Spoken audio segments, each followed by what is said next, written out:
الله الرحمن الرحيم.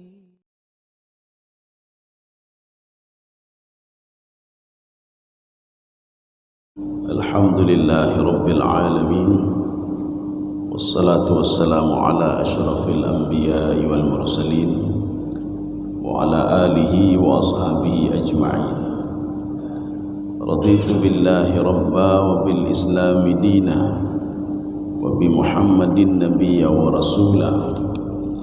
رب اشرح لي صدري ويسر لي أمري واحلل عقدة من لساني يفقهوا قولي. اللهم اجعل جمعنا هذا جمعا مرحوما وتفرقنا من بعده تفرقا معصوما.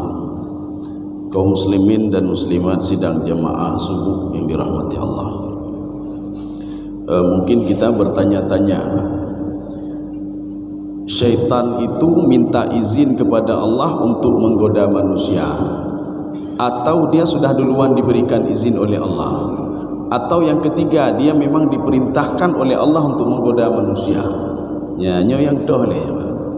Apakah syaitan itu inisiatif sendiri dia menggoda manusia, atau dia sebelumnya sudah minta izin kepada Allah, atau memang disuruh oleh Allah untuk menggoda manusia? Jadi kita harus membedakan juga syaitan itu siapa sebenarnya, jin itu siapa, malaikat itu siapa, kemudian iblis itu siapa. Di dalam tafsir Ibnu Abbas, beliau mengatakan jin itu bukan kelompok syaitan. Makanya beliau mengatakan al-jinnu min waladil jan wasyayatin min waladi iblis. Jadi jin itu adalah memang keturunan jin yang pertama sekali diciptakan oleh Allah di bumi ini. Bagaimana Allah menciptakan jin? Di dalam tafsir Al-Baghawi, khalaqallahul jan wa askanahum fil ardi. Allah menciptakan jin dan memberikan tempat tinggal mereka di bumi. Maknanya apa? Mereka belum pernah naik ke langit. Ini yang jin. Dia mengenai pegahnya jinnya kai gede, enggak betul juga, enggak benar. Jin itu enggak pernah naik ke langit. Yang di langit itu siapa? Itulah iblis dan syaitan. Kemudian syaitan yang kita kenal itu adalah, kata Ibnu Abbas, wasyayatin min waladi iblis. Syaitan-syaitan itu adalah anak keturunan dari iblis. Iblis itu bukan nama sebenarnya. Dipanggil iblis karena berasal dari kalimat ablasa yublisu iblis. Jadi ada rajanya namanya Azazil, pemimpinnya Azazil. Makanya Azazil itu ketika diperintahkan oleh Allah, usjudu li Adam, sujudlah kepada Adam.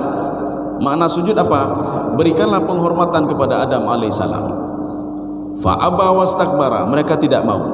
Karena tidak mau maka diklaim sebagai iblis. Ablasa yublisu iblis, yang tidak patuh dan tidak taat. Makanya yang menggoda kita bukan iblis, yang menggoda kita adalah anak cucunya iblis, yaitu syaitan. Nah, ini syaitan yang goda. Kadang-kadang kita ya sering mempergunakan syaitan nyocit, iblis nyocit, jin nyocit. Kalau jin itu ada dua, ada jin kafir, ada jin mukmin. Jin ini bedanya dengan syaitan dan iblis. Kalau jin dia memiliki hukum taklifi untuk menyembah Allah. Wa ma khalaqtul jinna wal ins illa liya'budun. Tidak aku ciptakan jin dan manusia kecuali untuk menyembahku. Nanti kalau seandainya jin itu masuk ke dalam sorga, sorga yang mana itu? Apakah sorga lain selain sorganya manusia, atau sorga berdampingan dengan manusia? Dijawab oleh Imam Sya'rawi dalam tafsir beliau, sorganya jin bijambi. Bijambi ini di samping, Pak, ya. Bijambi jannatin nas, di samping sorganya manusia. Satu, ini kata Imam Sya'rawi, Pak. Kemudian kata beliau yang kedua, wa fi ihtimal, ada kemungkinan, kata beliau. Kemungkinan pertama berdampingan. Kemungkinan kedua, sorganya tidak menyatu dengan sorga manusia. Dia di tempat yang lain. Ini sorganya jin, Pak. Tetapi syaitan dan iblis tidak ada perintah Allah. Tidak ada perintah Allah artinya tidak diberikan hukum taklifi, kecuali jin dan manusia. wa ma khalaqtul jinna wal ins illa liya'budun. Nanti ada yang bertanya, kenapa duluan jin? Wa ma khalaqtul jinna wal ins. Kenapa tidak wa ma khalaqtul insa wal jin? Ya, al jinni wal ins ya. Karena duluan diciptakan jin dibandingkan manusia. Sebelum diciptakan Nabi Adam memang sudah ada jin. Di mana jin itu? Maka dikata Imam Ibnu Abbas di dalam tafsir Sawi, mereka itu di dunia wa afsadul arda, dan membuat kerusakan di dunia. Itulah kelompok jin versi tafsir Ibnu Abbas. Kaum muslimin sedang jemaah yang dirahmati Allah. Sekarang kita akan melihat jin itu menggoda manusia. Apakah inisiatif sendiri dari pertama sekali dia diciptakan, ketika dia kecewa sama Nabi Adam dia mulai menggoda manusia, atau dia minta izin kepada Allah, atau memang dia disuruh oleh Allah Subhanahu wa taala? Kalau kita merujuk beberapa literatur tafsir itu, jadi ada beberapa ayat Al-Quran yang diambil sebagai landasan. Iblis itu tidak mau dia itu dicelakai oleh Allah dan masuk ke neraka begitu saja, tidak mau. Makanya iblis minta izin kepada Allah. Ya, dia minta izin dulu, Pak. Rabbi anzirni ila yaumi yub'atsun. Ya Allah, panjangkan umur saya supaya saya bisa mengajak manusia juga untuk masuk ke dalam neraka. Karena kalau dilihat-lihat, itu yang berdosa itu bukan saya tapi Adam yang berdosa. Kalau ditanya sama iblis, kenapa masuk neraka? Gara-gara Adam. Kenapa? Dulu saya beribadah, tapi gara-gara diciptakan Adam, saya dikeluarkan dari rahmat Allah. Kalau kita tanya sama Adam, wahai Adam, bahkan dipedebit dari rahmat Allah, gara-gara iblis. Kenapa? Karena iblis itu menggoda saya dan saya keluar dari situ. Jadi masing-masing kalau ditanya salah iblis. Kalau ditanya sama iblis, salah Nabi Adam alaihissalam. Kemudian setelah itu, iblis, syaitan tidak bisa menggoda manusia begitu saja tanpa izin daripada Allah Subhanahu wa taala. Maka kenapa syaitan dan iblis itu ketika ingin menggoda manusia, ada kata kuncinya dia. Ada dua kata kunci. Kata kunci yang pertama, ketika dia itu ingin menggoda manusia, dia minta izin kepada Allah, dia menggunakan kalimat fa bi'izzatika. Ba ini ilsak namanya, Pak. Jadi ba ini harfur jar, maknanya ilsak. Ilsak itu apa? Ya Allah, kalau bukan dengan izinmu, bukan dengan rahmatmu, saya tidak bisa menggoda manusia. Makanya syaitan sanggup menggoda manusia dengan izin Allah Subhanahu wa taala. Maka syaitan mengatakan fa bi'izzatika la ughwiyannahum wa la uzayyina lahum. Kaum muslimin sedang jemaah yang dirahmati Allah. Setelah itu baru diberikan cara oleh Allah. Kamu kan tidak tahu caranya menggoda manusia. Sekarang saya kasih cara kepada kamu. Salah satu caranya adalah wasyarikhum fil amwali wal aulad. Nanti kalau kamu tidak sanggup menggoda dia ketika salat, dia bangun tengah malam, dia tetap bangun tengah malam. Kamu goda untuk tidak baca Al-Quran, dia masih membaca Al-Quran. Kamu goda dia untuk tidak bersedekah dan lain sebagainya, dia tetap bersedekah. Maka kata Allah, saya kasih cara untuk supaya kamu bisa menggoda dia, saya kasih cara. Bagaimana caranya? Wasyarikum fil amwali wal aulad. Godalah melalui hartanya dan melalui anaknya. Maka kadang-kadang tidur orang kerit, bakhil, gekebah harta, ya Pak ya. Ini amwal sini masuk jabatan juga, Pak. Goda melalui jabatannya. Dulu sebelum ada jabatan dia ahli ibadah, itu mayang depan wote, jenuhan le, Pak. Maka kagabuk ngai ibadah, kagabuk ngai jabatan, ya Pak. Dulu ketika dengar azan langsung dia pergi ke masjid. Sekarang tidak, Pak, ya pertimbang jabatan, ya Pak. Yo menyolale ba masjid tapi kai pecah dulu, Pak. Ya pertimbang jabatan, Pak. Maka Allah memberikan kepada syaitan, kamu kalau ingin goda mereka, godalah melalui hartanya dan melalui anaknya. Kaum muslimin sedang jemaah yang dirahmati Allah. Sekarang Allah Subhanahu wa taala menyatakan sendiri ini, Pak. Kalau syaitan yang menggoda kita itu dikirim oleh Allah Subhanahu wa taala. Ya. Jadi dia bukan begitu saja dia datang, tapi dikirim oleh Allah. Sekarang kita lihat ini surah Maryam ayat 83. A'udzu billahi minasyaitonir rajim. Bismillahirrahmanirrahim. Alam tara. Ini gaya bahasa alam tara ini sama seperti surah Al-Fil. Alam tara kaifa fa'ala rabbuka bi ashabil fil. Ini begitu juga, alam tara anna arsalna syayatin. Di dalam kaidah tafsir, hamzah kalau ketemu dengan lam maknanya tahqiqnya. Tahqiq ini apa? Tahqiq itu taukid, maknanya apa? Membenarkan. Saya benarkan kata Allah. Betul kata Allah. Ya, ini kalau alam tara. Contoh. Alam tara kaifa fa'ala rabbuka bi ashabil fil. Itu maknanya bukan apakah kamu tidak melihat, bukan itu maknanya, Pak. Alam tara kaifa fa'ala rabbuka bi ashabil fil maknanya kejadian ashabil fil itu betul-betul terjadi ya Muhammad, walaupun kamu tidak melihatnya. Ada tentara Abraha ingin menghancurkan Ka'bah, itu kejadian itu betul terjadi. Maka kalau nanti di dalam kaidah tafsir, kaidah ini bisa diterapkan pada semua ayat. Semua ayat yang ada alamnya, hamzah dan lam, itu maknanya tahqiq. Kejadiannya betul-betul sudah terjadi. Alam tara anna arsalna syayatin. Yang mengirim syaitan kepada kalian itu saya, kata Allah. Dia dengan izin saya. Makanya syaitan itu dua kata kunci dia. Ketika ingin menggoda manusia, dia minta izin dulu. Minta izin dulu. Minta izinnya bagaimana? Fa bi'izzatika la ughwiyannahum, dengan kemuliaanmu ya Allah. Karena kalau tidak ada izin Allah, syaitan tidak bisa menggoda manusia. Satu. Yang kedua, kalau dia sudah kalah, ya, dia sudah tidak bisa berbuat apa-apa lagi, dia berdoa lagi kepada Allah Subhanahu wa taala. Apa doa dia? Inni akhafullah, saya takut sekali kepada Engkau ya Allah. Ya, syaitan. Kalau ingin berbuat dosa, dia minta izin dulu kepada Allah. Kalau tidak ada cara lain, dia minta ampun kepada Allah Subhanahu wa taala. Gedanya menyota menyacu atagap, tak korupsi atagap, nak berdoa kepada Allah. Ya Allah, nabi izin Allah lu ya demi cu atagap ya Allah. Hana ya. So lebih get ya. Siapa lebih bagus? Syaitan kalau ingin berbuat sesuatu minta izin dulu. Ya Allah, saya ingin mencelakai si fulan. Nejo izin ya Allah. Hana gejih. Syaitan tidak menggoda. Kenapa? Tidak ada izin Allah Subhanahu wa taala. Manusia ketika ingin membunuh atau apa saja, ya Allah, lu menyapu si fulan, nepi izin ya Allah. Hana. Setelah dia membunuh si fulan, setelah dia mendalimi si fulan, tidak pernah diangkat tangannya, ya Allah, lu dia ke drone ya Allah. Tidak ada. Tapi iblis, dua kata kunci ini selalu ada dalam mulut iblis.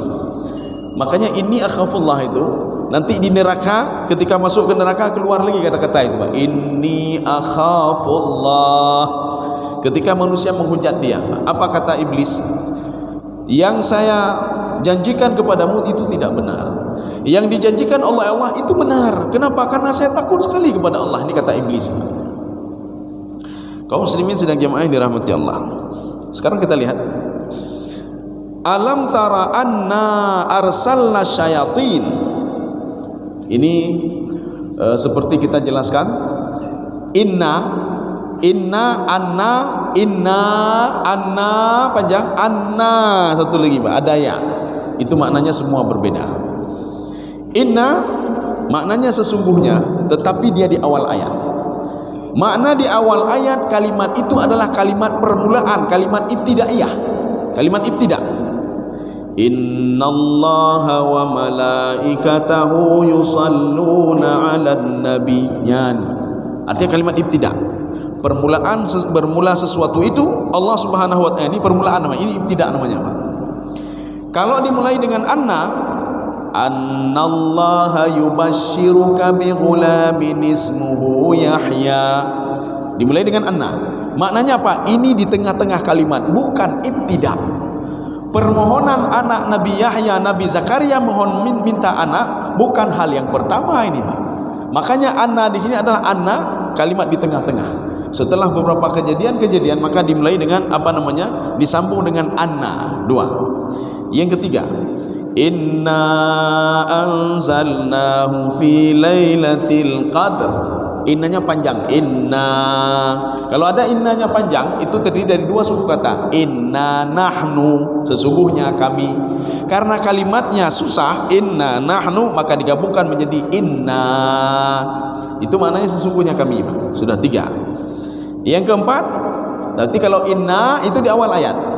Inna anzalnahu fi lailatul qadr. Sesungguhnya kami. Kalau inna tadi sesungguhnya saja, di awal kalimat, sama-sama di awal kalimat. Anna, ya masuk ini Pak.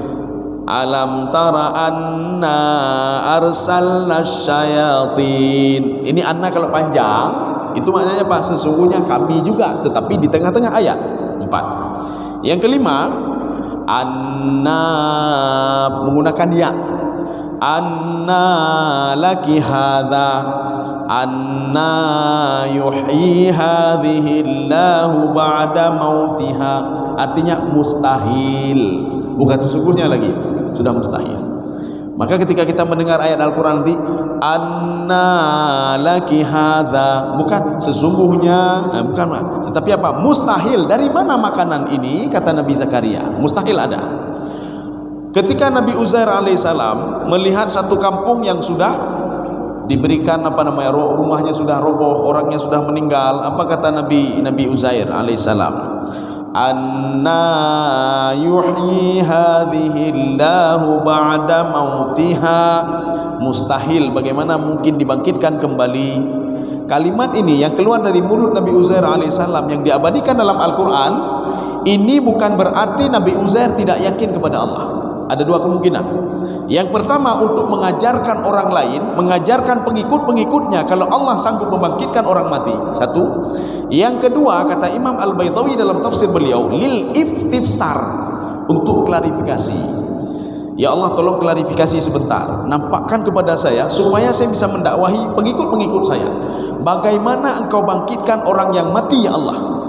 Kemudian Allah ketika itu mengatakan, fa'amatahullahu mi'ata amin thumma ba'atha. Ditidurkan sini mana? Dimatikan.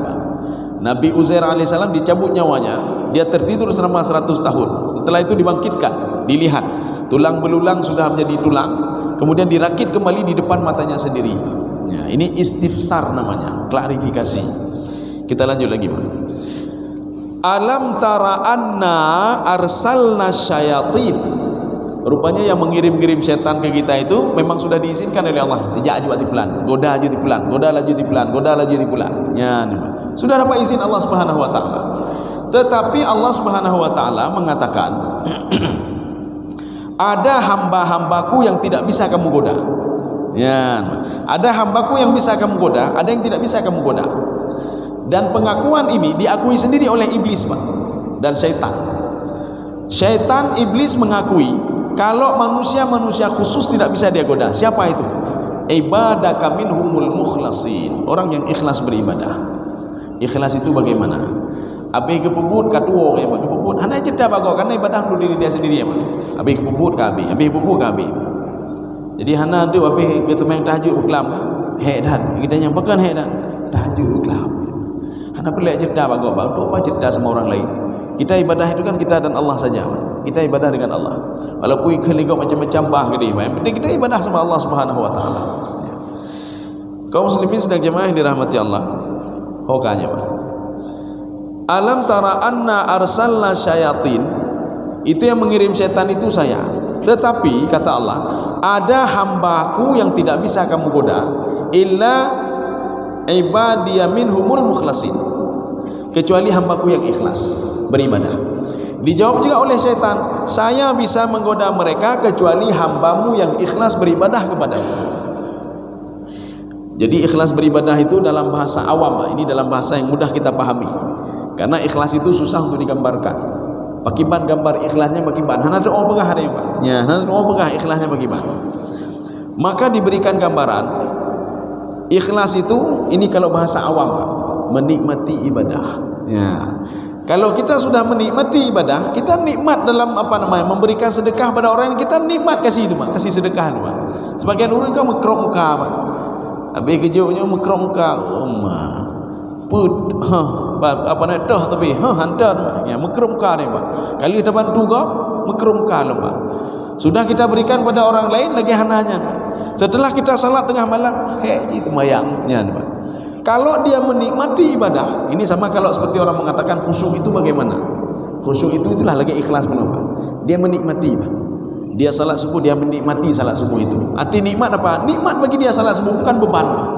Kalau bukan beban, itulah makna ikhlas, Pak. Gambaran ikhlas secara awam. Ya, Pak. Itulah makna khusyuk secara awam. Bunuh khusyuk makna khusyuk ada yang badro deh Pak. Tadi nikmat ke ibadah, hana nikmat tak. Panina nikmat nih Pak. Tinggal gede berarti hana khusyuk ya Pak. Jadi kalau dia nikmat beribadah, dia salat bangun tengah malam setengah jam, 1 jam, hana itu hedro ya Pak. Berarti sudah ada keikhlasan, sudah ada dalam diri dia Pak. Syaitan takut sekali pada orang-orang seperti ini. Seperti syaitan takut kepada Umar bin Khattab radhiyallahu anhu. Umar, coba baca sejarah Umar. Ada kisah-kisah sahabat. Umar kalau sudah melakukan sesuatu, dia berniat nyo, ya pegatnya, dia langsung buat. Kemudian setelah itu dia nak pernah cerita-cerita apa? Dia buat ini, pergi ke sana, pergi ke masjid, dia lakukan ini, lakukan itu. Maka syaitan takut sekali terhadap gerak-geri Umar itu. Bahkan di Umar pun payah peluk Pak. Siapa itu? Para syaitan. Sekarang tuh siapa dikirim syaitan itu Pak? Ini ada lam di sini. Lam ini namanya lam tamlik namanya Pak. Lam tamlik lil kafirina. Jadi syaitan itu dikirim oleh Allah untuk orang-orang kafir. Kafir bagaimana? Makanya katanya baik salah menilai siapa itu kafir. Dia dah pernah ada lun hanga lulu kan kafir dah pernah. Hana kirim syaitan ke lu, dia kirim tau ya urang kafir awak bulat-bulat. Urang kafir ya Pak. Kafir dalam versi tafsir Al-Baydawi itu 3. Dalam tafsir jalan lain itu 3 yang dikatakan kafir. Tetapi dalam tafsir At-Tabari, Al-Qurtubi tambah 4 lagi sehingga menjadi 7. Ini sudah pernah kita bahas, kita ulang-ulang saja ya. Syaitan itu dikirim oleh Allah yang pertama kepada orang-orang yang kufur i'tiqad. I'tiqadnya sudah kufur. Ya. Dia kufur kepada Allah Subhanahu wa taala secara i'tiqad. Maka orang seperti ini ada syaitan sama dia Pak. Nyana syaitan banyak. Ya, 1. Kemudian yang kedua, kufur nikmat. Orang yang tidak punya apa-apa, dia berdoa kepada Allah, setelah diberikan oleh Allah dia lupa kepada pemberi nikmat. Syaitan dikirim kepada mereka juga. Maka syaitan dikirim kepada mereka. Ini yang kedua, kufur nikmat. Dia kufur terhadap yang sudah diberikan oleh Allah. Apakah dia itu musyrik, munafik atau apa saja Pak? Sama seperti Abu Jahal. Abu Jahal walaupun tidak beriman kepada Allah, ya, dia termasuk kufur nikmat. Kenapa kufur nikmat? Nikmat yang diberikan kepada dia, dia tidak pernah mengenal siapa pemberi nikmat. Nyuruh kufur nikmat coba. Masuk kufur nikmat juga, i'tiqad juga dia ya juga. Kemudian yang ketiga, ini masih versi tafsir jalan lain, tafsir Al-Baydawi, kufur yang dimaksudkan kufur oleh mereka. Yang ketiga adalah kufur ihsan. Bagaimana kufur ihsan? Dia melakukan kebaikan tapi tidak yakin kebaikan itu akan diberikan pahala oleh Allah. Ana yakin je Pak. Dia bersedekah. La mati pun kabeh peng. Nak kebalah sedekah, ana mungkin kebalah, benar kebalahnya Pak. Ganya ke semayang. Ketika habis salat tidak yakin kalau salatnya dibalas oleh Allah Subhanahu wa taala. Betul kebalah semayang lu.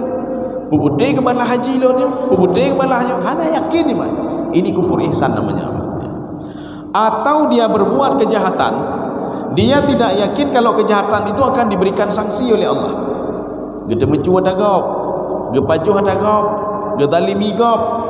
Dia bertanya dalam hatinya, "Pu betul Allah ke kalian lo? Pu betul ke jawab sanksi?" Anak betul ya, anak betul. Enggak percaya saya. Ini kufur ihsan. 3 kelompok. Allah menurunkan syaitan kepada 3 kelompok ini Pak. Kalau kita ada sifat 3 ini, syaitan berarti kana apa katanya Pak? Imam Al-Qurtubi menambah lagi 4 lagi Pak. Apa 4 itu Pak? Yang keempat, kufur ingkar. Kufur ingkar, orang ini memang tidak mengenal Allah sama sekali Pak. Ketika tayu temayang, hai na temayang, pu temayang, menghadap Allah, tahu Allah, mituri tane Pak. Kepu kata temayang, kepu danyo, kepu daje ya Pak. Ini namanya kufur ingkar Pak. Orang seperti ini syaitan selalu dikirim oleh Allah kepada dia Pak. Kemudian yang kelima, kufur juhud. Bagaimana kufur juhud Pak? Seorang itu dia ahli ibadah, pada akhirnya dia tidak patuh dan taat kepada Allah. Dia keluar daripada taat kepada Allah sehingga dia berbuat maksiat. Mana contohnya? Iblis. Iblis dia ahli ibadah, pada akhirnya apa? Dia tidak patuh dan taat kepada Allah Subhanahu wa taala. Di dalam kitab Ihya Ulumuddin, apa kata Imam Al-Ghazali? Syaitan itu menggoda manusia dengan 2 model. 2 model dia goda manusia. Yang pertama, dia goda dengan berbuat maksiat. Bagaimana buat maksiat? Baik dia semayang, baik dia baca Quran, baik ne penaji baik ne sedekah ne keun ke gok ne upat gok ne paju harum ne pekurang timbangan ni Pak. Ini cara menggoda dia Pak. Maka kalau dalam jiwa kita ada kecenderungan untuk mengurangi timbangan, syaitan kanalan tubuh kita juga. Dalam kita ada kecenderungan untuk menzalimi orang lain, syaitan kanalan tubuh kita juga. Ya, hana perlu tak minta syaitan, pat syaitan draw kita juga syaitan ni main. Jadi hana perlu tak minta syaitan, pat syaitan. Auzubillahi minasyaitanir rajim. Padahal kita yo draw syaitan ni Pak. Kenapa? Kecenderungan berbuat jahat ada sama diri kita. Ya. Kemudian yang kedua, syaitan itu menggoda manusia dengan hal yang baik-baik. Gimana hal yang baik-baik? Hai ni semayang tahajud laju. Ya ni Pak. Ni semayang laju tahajud. Bahkan orang lain hanya semayang tahajud cuma drone semayang tahajud. Cukup ayu drone. Ya kamu lain Pak. Maka ada seorang bangga dengan ibadahnya Pak.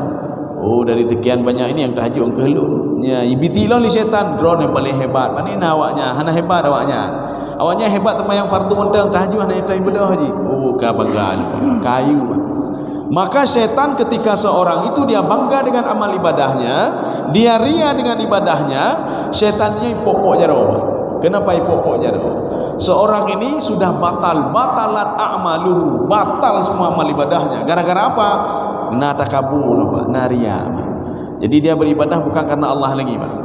Maka jika dia menyodai ibadahnya Pak. Dan ibadah apa yang tak pun bernikmat Pak. Ketika kenikmatan sudah ada dalam diri kita, nyan setan hana paidu ino Pak. Hana paidu je Pak. Nyan. Ini seperti yang dikatakan oleh Imam Ghazali juga. La yumkin ayatajamma baina hubbaini, hubbud dunya wal akhirah. Di dalam hati ini tidak mungkin ada dua cinta, cinta dunia, cinta akhirat. Maknanya apa? Di dalam hati ini tidak mungkin ketika seorang sudah taat kepada Allah, ada juga ingkar tak mungkin Pak. Oh, nah dua-dua taat dan ingkar tak mungkin. Ketika seseorang sedang taat kepada Allah, berarti iblis tidak ada, syaitan tidak ada dalam hati dia. Ketika dia sedang ingkar kepada Allah, berarti iblis dan syaitan ada dalam tubuh dia. Hanya mungkin dua-dua Pak. Berarti satu. Berarti menyo-oronyo tak pun maksiat, nyan syaitan habis penuhi tubuh katanya Pak. Menyo katanya oronyo taat kepada Allah, maka syaitan itu tidak ada sama diri kita Pak. Ya. Maka Allah katakan, saya kirim syaitan itu untuk siapa? Lil kafirin. Ini tadi sudah sampai kelima juhud Pak. Kafir juhud.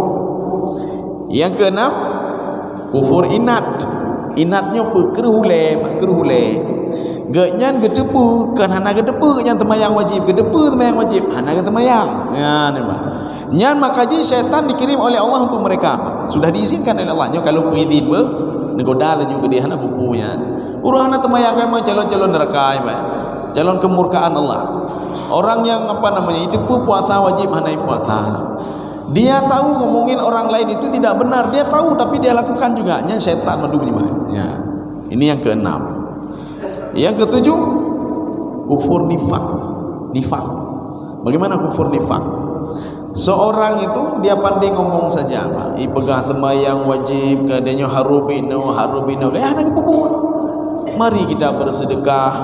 Mari kita jangan bakhil. Ganyang keri urungnya. Ini namanya kufur nifak. Syaitan sudah ada izin, license dari Allah. Kamu bisa goda dia, bisa goda dia, bisa goda dia. Sudah saya izinkan kata Allah Subhanahu wa taala. Tetapi satu hambaku tidak bisa kamu goda, yaitu orang yang ikhlas beribadah kepada Allah Subhanahu wa taala. Sekarang pertanyaannya begini, Pak. Dari mana syaitan tahu kita ikhlas dan ikhlas beribadah? Pak hidup dulu, Pak. Sedangkan ikhlas itu adalah ibadah hati, Pak. Gedanya udah bersedekah kan? Udah bersedekah. Nyolo sedekah, Pak. Dari mana syaitan tahu ikhlas tidak ikhlas? Sedangkan dua malaikat ini juga tidak tahu ibadah hati gedanya. Hanya hidup Pak dua malaikat ini. Makanya cacatan mereka ini itu terkait dengan apa yang dilakukan oleh manusia secara zahir saja. Dia salat, dia sujud, baca Quran, kalian malaikat catat. Kemudian dari abah katanya mayal fidhu min qaulin illa ladaihi raqibun atid. Apapun yang keluar, yang demi dari lubuk hamba manu tercatat menumai. Semua tercatat secara digital, Pak. Tetapi dua malaikat ini tidak tahu isi hati lu hidupmu.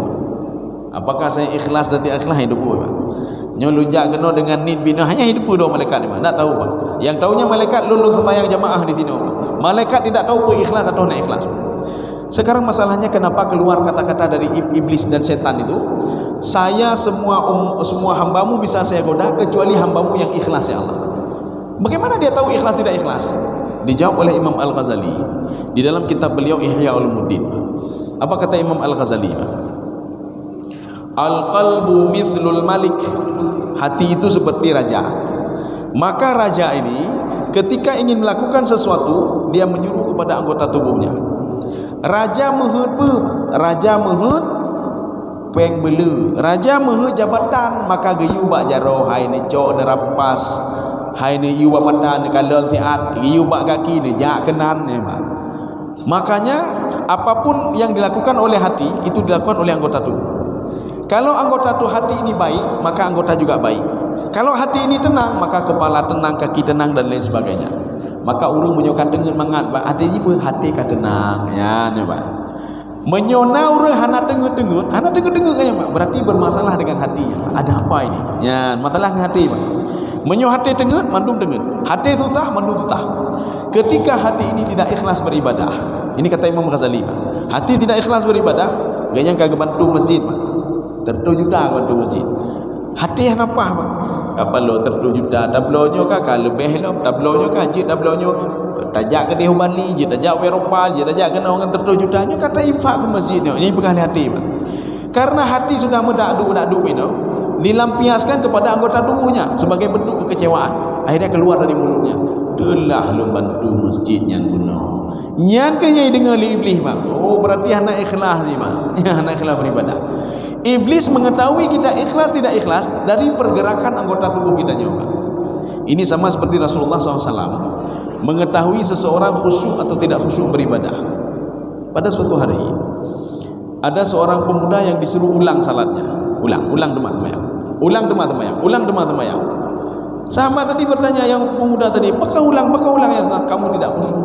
Sahabat bertanya, "Dari mana engkau tahu dia tidak khusyuk ya Rasulullah?" Coba perhatikan. Ketika dia salat, tangannya selalu sibuk dengan jenggotnya Pak. Tarik tariknya Pak. Kalau seandainya kata Rasulullah, tangannya tidak khusyuk, matanya tidak khusyuk, maknanya hatinya juga tidak khusyuk. Ya, disitulah saya menandai seorang itu khusyuk tidak khusyuk dalam beribadah. Kalau kita tidak percaya, ketika mau sembahyang maghrib atau apa saja, yang kita baik tempat yang lihat, tetaplah ruangan CCTV Pak. Kita lihat, naurung gereh-gereh Pak, tariknya kena. Berarti anak khusyuk ni Pak ya. Dari mana kita tahu? Dari pergerakan tubuhnya. Makanya jangan nampakkan pergerakan tubuh macam-macam sama iblis dan setan Pak, sehingga mereka tidak tahu bagaimana isi hati kita. Dia benda macam-macam. Nya beta celeng dalam masjid 10,000 tak tepi dua, maka telah katalah pasal, ya pasal 2,000, pasal 10,000. Nyai dengar iblis Pak. Ya kapal nyo jit tak goda orangnya. Jit tak goda. Pokok hana ikhlas beribadahnya Pak. Maka setan itu ketika melihat manusia seperti itu, jangankan dalam keseharian, dalam ibadah dia goda. Kenapa? Dia sudah tahu Pak, tipe-tipe orang ini. Nyorongnya bino. Dari mana dia tahu? Dari pergerakan anggota tubuhnya. Dia sering lihat maksiat, dia tahu hatinya tidak benar ini Pak. Dia sering curi punya orang lain, dia tahu hatinya tidak benar ini Pak. Dia sering makan haram, iblis setan itu tahu ini hatinya tidak benar ya Pak. Ya, hatinya tidak benar. Ini bisa kita goda orang seperti ini. Ya. Maka baik beda-beda Pak, baik beda-beda. Ya. Maka ketika dia beribadah berkelam, baik beda-beda Pak kau. Iblis memang Pak, setan memang. Ini ikhlas mana berkelam. Ya. Kita diam-diam saja. Habis berinfak sedekah kita diam-diam saja. Tapi kalau kita ngomong hedah berkelam, tahajud berkelam, dari poduan tu boleh. Ya, pegang pak urut lain sebab ini dengar li setan. Ya, berarti nyojit dah goda orangnya Pak. Jit dah goda, nak kesempatan dah godanya. Ya. Kaum muslimin sedang jemaah yang dirahmati Allah. Sekarang kita lihat apa yang dilakukan oleh syaitan Pak dalam menggoda manusia. Bagaimana cara dia menggoda manusia? Ta'usuhum, ini informasi ini diberitahukan oleh Allah Subhanahu wa taala. Ini informasi apa namanya? Ini update namanya Pak. Kalau di dalam Al-Quran itu disebutkan kalimat fi'lul mudhari', maknanya apa? Itu update terus. Makna update yang dilakukan oleh setan itu dari dulu sampai sekarang sama. Dan bisa perkembangan. Kalau enggak ini, oh ini cara ini sudah kuno, pakai cara baru. Oh ini dah kuno lagi, pakai cara baru. Itu update namanya Pak. Jadi update. Bukan cara lama saja, tidak.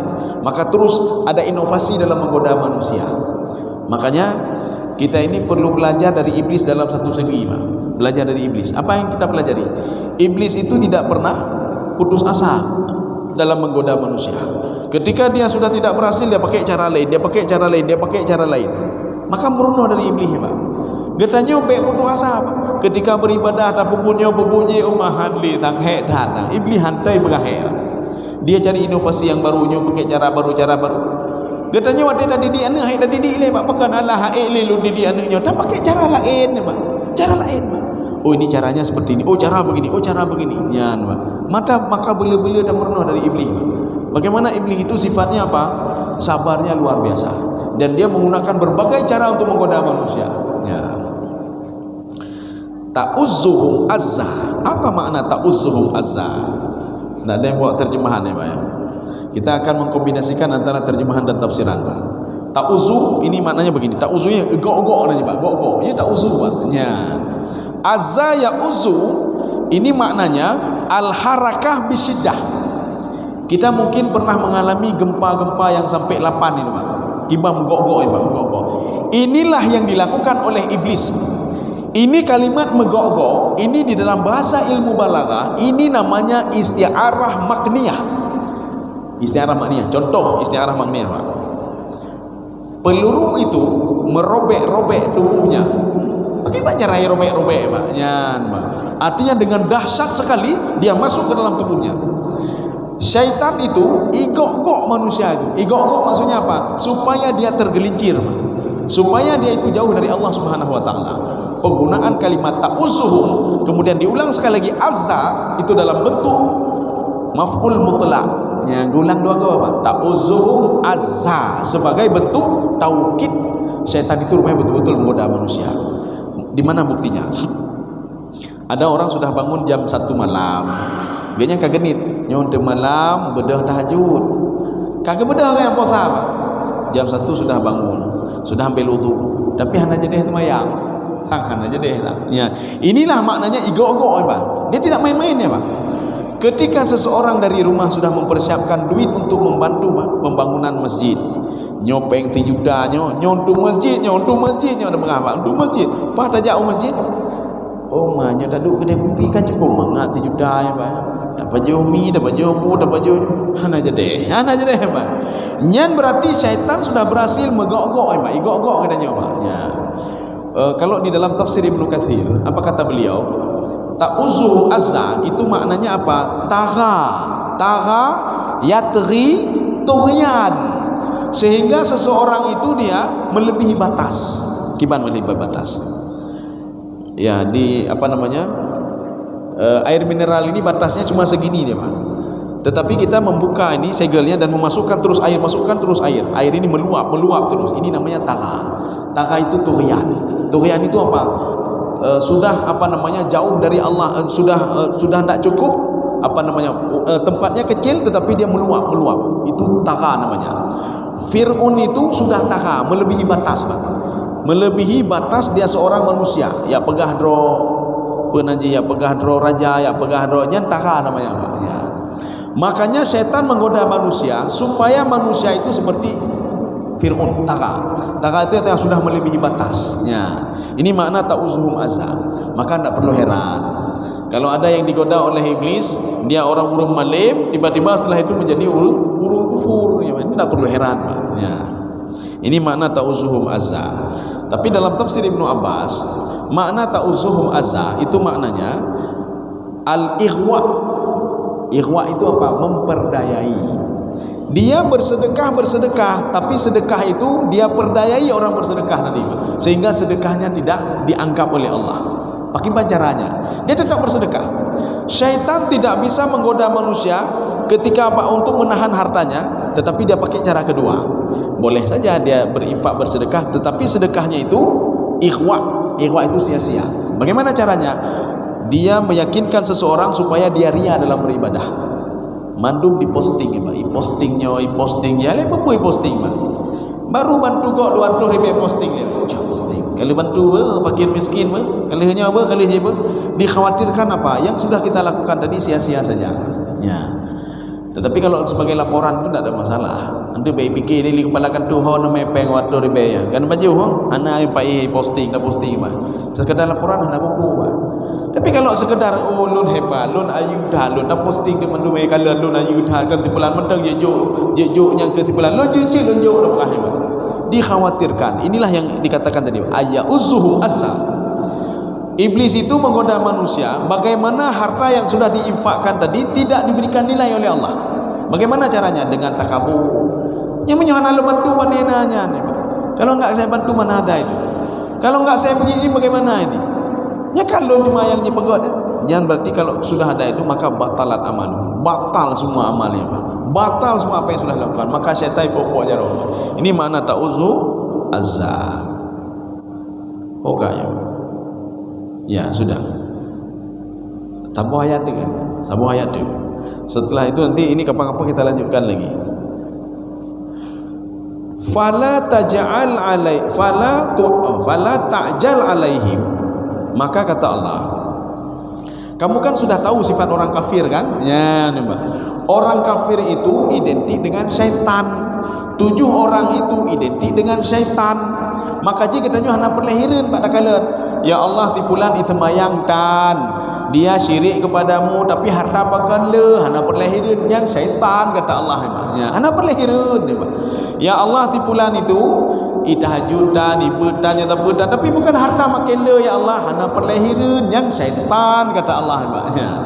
Kita jangan tipulan hana itemayang harta cukup jai lo temayang lo tahajud baca Quran tetapi apa finansial apa namanya tidak sama seperti si bulan alah lebih baik lu terbayang betul puyak pertama drog dengan syaitan katanya hana tambah adanya dengan syaitan ya banyak visi misi kita saja sudah berbeda dengan mereka.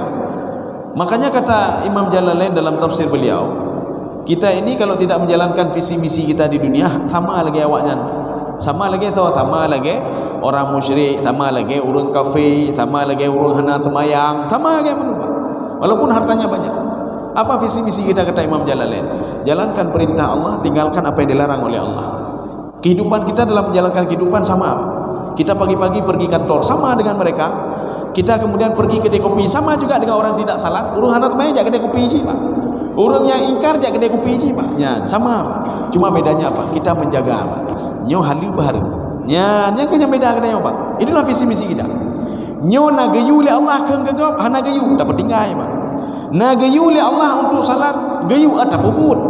Na gayu li Allah untuk bayar zakat, na gayu atap puput ya Pak. Yang kena beda dengan awaknya. Tetapi kalau kita sama saja seperti mereka, ya Allah lun muhun lagi awaknya ci, Allah temayangkan teputan harta le, jabatan le. Melawak-lawak juga syaitan kata Allah, Pak. Melawak-lawak juga iblis ini, Pak. Ya. Maka Allah katakan begini, "Fala ta'jal alaihim." Makna ta'jal, kamu jangan buru-buru. Jangan buru-buru seperti tadi, Pak. Ya Allah, tipulannya bina-bina ada pancu je, ya Allah. Tipulan bina-bina ada pancu, ya Allah. Ya, Pak. Ini sama seperti Nabi Musa alaihissalam. Nabi Musa ketika diberikan mukjizat oleh Allah tongkat menjadi ular, hanya keubat ke Fir'aun, Pak. Hanya keubat, ya, Pak. Kemudian ketika keluar cahaya dari tangan beliau, hanya keubat je, Pak. Akhirnya Nabi Musa berdoa kepada Allah, ya Allah, nyan Fir'aun nyan bibiah nauta ya Allah, ya Pak. Jihad nauta ya Allah. Dia tidak akan beriman hatta yaraul azabal alim. Sehingga dia melihat asap yang pedih. Apa kata Allah? Tenang saja kamu, tenang saja. Kamu jalankan skenario saja, kamu tenang saja. Yang buat itu saya, kata Allah, kamu tenang saja. Makanya doa Nabi Musa tidak direspon dulu oleh Allah. Apa kata Allah? Saya berikan kesempatan lagi. Fa arsalna alaihim tufana wal jarada wal qummala wad dafadi' wad dam mufassalat. Maka dikirim lagi oleh Allah, dikirim air bah, dikirim belalang, dikirim kutu, dikirim darah dan macam-macam. Kodok dikirim oleh Allah supaya apa? Fir'aun bisa berubah. Akhirnya karena tidak bisa berubah, maka ditenggelamkanlah Fir'aun oleh Allah Subhanahu wa taala. Maka katanya beda je, beda buru-buru dah. Ya Allah depan cuy kampung ya naik semayang wajib. Kamu jangan buru-buru, tenang saja kata Allah. Saya memang sudah mengazab mereka. Ya namanya. Maka Rasulullah SAW pernah ditegur oleh Allah. Ini ada di dalam surah Ali Imran. Ketika terjadi perang Uhud, waktu terjadi perang Uhud, yang pertama menang kaum mukminin itu menang. Kenapa? Karena mereka patuh terhadap perintah Rasulullah. Yang kedua, ketika kesempatan yang kedua, mereka kalah lagi, Pak. Kenapa kalah? Karena mereka tidak mendengar perintah Rasulullah SAW untuk tetap berada di bukit. Mereka turun semuanya. Setelah itu dikuasai oleh Abu Sufyan. Apa kata Abu Sufyan? Mana Muhammad katanya hebat sekali, dia berteriak di samping gunung Uhud itu Pak. Mana Muhammad? Dia tidak tahu Nabi Muhammad ada di gua Uhud itu Pak. Mana Muhammad? Katanya hebat sekali. Mana Tuhannya? Maka Tuhan saya lebih hebat dari Tuhan Muhammad. Demi Latta, Uzza, Manat, ya kata dia Pak. Mana Abu Bakar? Mana Umar? Katanya ditakuti oleh orang lain. Mana dia sekarang? Bayar Rasulullah kan sudah kenang pun di tepi darah Pak Umar begitu ya Abu Bakar. Akhirnya Rasulullah menegarkan tangannya. Apa kata Rasulullah? Ini ada di dalam tafsir Al-Baydawi Pak. Ketika menjelaskan surah Ali Imran nanti. Apa kata Rasulullah? Ya Allah, hancurkan Abu Sufyan. Rasulullah menyebutkan nama Pak. Nama disebutkan, enggak sembarangan Pak. Rasulullah jarang menyebutkan nama Pak. Oh, ini Pak, jarang sekali. Ya Allah, hancurkan Abu Sufyan, hancurkan si fulan, hancurkan si fulan. Dijawab oleh Allah, laisa laka minal amri syai'un aw yatuba alaihim aw yu'adzibahum fa innahum zalimun. Itu bukan urusanmu ya Muhammad. Kau tandronnya. Kamu diam saja, kamu tenang saja. Saya tahu mereka zalim. Akibat kezaliman mereka, azabku akan turun kepada mereka. Tapi tunggu saja. Fala ta'jal alaihim. Nah ini Pak. Kamu jangan buru-buru. Tenang saja. Dia akan mati juga nanti. Kamu tenang saja. Kalau tidak ada Abu Sufyan, maka tidak ada jihad lagi ini Pak. Hanale jihad. Hanale urung keruhule Pak. Hanale urung keruhule. Maka kan ada lagi jihad. Kenapa tidak ada yang membangkang lagi? Maka Allah mengatakan kamu diam saja. Kamu tenang saja ya Muhammad. Inilah maksud dengan fala ta'jal alaihim. Untuk baik kita berdoa ni, ya Allah, urang kafir hanai temayang bahkan di rezeki le dan kamu jangan buru-buru. Saya sedang mengazab mereka. Ya, namanya. Jadi azab mereka itu azab kan ada dua Pak. Ya, kita lanjut aja sikit. Innama na'uddu lahum adda. Nah, jadi sampai segitu saja dulu. Jadi mereka itu saya azab. Na'uddu itu apa maknanya? Na'uddu berasal dari kalimat a'adda yu'iddu. Saya sudah mempersiapkan azab kepada mereka. Hari-harinya, malamnya, bulan-bulannya, dalam tahunnya. Kamu tidak tahu kata Allah. Azab itu ada dua. Ada azab zahir. Secara zahir betul mereka makmur Pak. Makmur Pak. Peng le, harta le, jabatan hebat, lampu le, hotel banyak ya Pak. Tetapi kata Allah, saya mengazab yang kedua, batin dia saya azab. Ya. Hari-hari dia tidak tenang jiwa dia Pak. Utang kena, utang kena. Pada perusahaan banyak sekali Pak.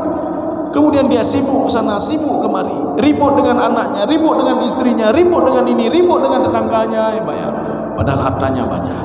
Ini orang seperti ini sedang saya azab. Saya tahu kata Allah. Saya persiapkan kepada dia na'udhu ada. Sedang saya persiapkan kepada dia. Urung hana temayang binajid, urung hana urung syirik, urung musyrik kepada Allah, urung kufur. Lu nanti awaknya cuma kalian tidak tahu kata Allah.